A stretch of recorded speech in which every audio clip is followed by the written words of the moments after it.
vaxtınız xeyir olsun. Mən Jalə Seyid. Sizi Rəqəmlərin Anası kanalından salamlayıram. Bildiyiniz kimi burada biz doğum tariximizdə olan rəqəmlər haqqında danışırıq və rəqəmlər vasitəsilə bizə Yaradanın göndərdiyi bütün doğum tariximizdən həyatımızda bizi nə gözləyir, nə ola bilər haqqında danışırıq.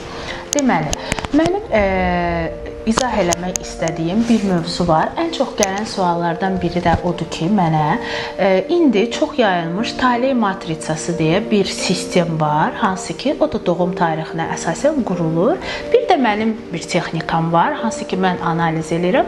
Onlar bir-birindən fərqləndirir. Adətən qarışdırırlar, o da numerologiyadır, bu da numerologiyadır. Numerologiya ümumiyyətlə 1000 illik bir elmdir və numerologiya hər yerdə, dini kitablarda da yazılıb ki, Allah bizimlə rəqəmlər vasitəsilə danışır. Və numerologiyanın bir neçə qolu var. Karmik numerologiya var, qədim numerologiya var, vedik numerologiya var. İndi mən sizə öz texnikamı anlatacağım və istəyirəm ki, bu suallara da bundan son qoyulsun. Deməli, doğum tariximizdə gün, ay, il yazırıq və yəqin ki, uşaq vaxtı hər kəs X-nolik oynayıb. Və belə bir sistem çəkirik. Ümid edirəm ki, kameradan görsənir. Belə bir sistem çəkirik və bunun əsasında analiz edirik. Bu sistem əsasında rəqəmlərimizi yazaraq analiz edirik. Və analiz vasitəsilə biz nəyi görə bilirik? Pul liniyamızı, xoşbəxtlik liniyamızı, intellekt liniyamızı, köklərimizdən bizə gələn karma liniyamızı görə bilirik. İbadət liniyasını görə bilirik, analizi görə bilirik. Hər hansı bir insanın birincisi təməl xüsusiyyətlərini görə bilirik. Sonra gələcəyinə dair ona bir şey deyə bilirik. Deməli, numerologiya sizə nə verəcək? Əvvəlcə onu deyim. Numerologiya sizə əgər bir yolu getməyin, biri var ki, siz fırlanıb ora gedib çatasınız. Amma numerologiya sizə istədiyiniz məqsədə bəlli bir texnikalarla necə tez çatmağı göstərir.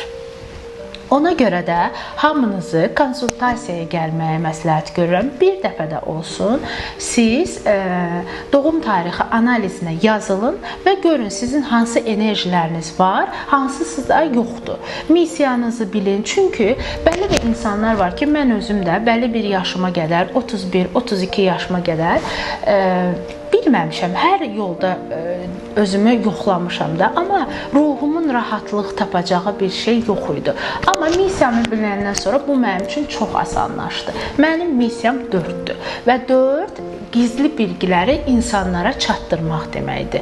Özünün yaratdığı bir texnika ilə insanları şəfalandırmaq deməkdir.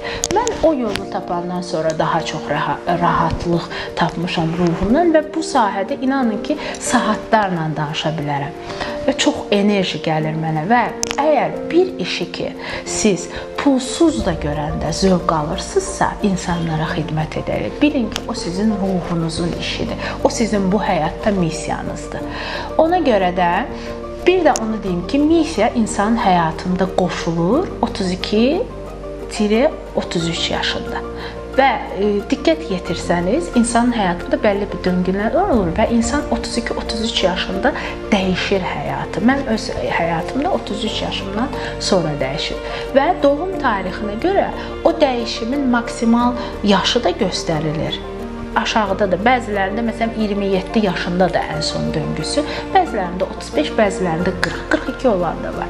Ona görə də missiyanızı bilmək önəmlidir, doğum tarixinizi bilmək önəmlidir, həyat yolunun nəticə nə verəcək, onu bilmək önəmlidir. Və numerologiya ilə siz inanın ki, istəklərinizə daha tez çatacaqsınız. Sizi hər zaman çalışacağım ki, tez-tez bu kanalda videolar qoyum və daha çox informasiya verim bu haqda. Çünki yeni bir istiqamətidir numerologiyanın və istəyirəm ki, hər kəs bilsin.